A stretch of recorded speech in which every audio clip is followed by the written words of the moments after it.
বাবা এদিকে না বাসা আসতেছে। রে মেহেদি আসতেছে, ও খালি আসুক, ওকে বাড়ি ঢুকতে দিব না। যদি বাসায় আসে তাহলে ওর খবর খারাপ আছে। ও বিয়ে করছিল, আমাদের বলছিল যে বিয়ে করব, বিয়ে করছে ঠিক আছে, ও বউ বিয়ে করছে, ওর মাইয়া নিয়ে বাইরে থাকুক। আমার এখানে কোনো জায়গা নেই তার।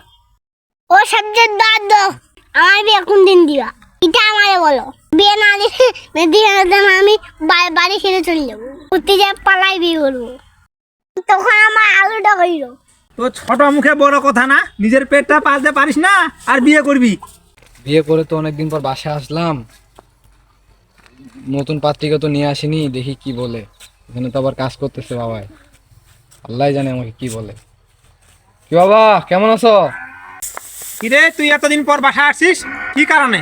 যে কর্মকাণ্ড করে গেছিস তা আবার ভালো থাকা যায়? কেন, আমি আবার কি করলাম? বিয়ে দাও নাই, সাজিদের দ্বারা তোমার আমি বিয়ের কথা বলাই দিছি, তুমি এখন আমার কথা শুনো নাই। পালায় না গেলে তো আমার তুমি বিয়ে দিবে না, এই জন্য পালাই বিয়ে করছি গিয়ে। এবং তোমারে বলার কি আছে? বিয়ে করছিস তুই তো আমাদেরকে বলিসনি। তুই তোর মতো থাক, আমি আমাদের মতো থাকি। ওইটা তো তুমি ভালো করে বলতেছো, আর তুমি যখন বিয়ে করছো আমার মারে, আমারে কি তুমি বলছো? হ্যাঁ, বলছিলা? শালা বেটা শালা, ফাজলামি করার জায়গা পাই না, তোর বাবার সাথে ফাজলামি করিস। দাঁড়া এখানে, তোর একদিন কি আমার একদিন।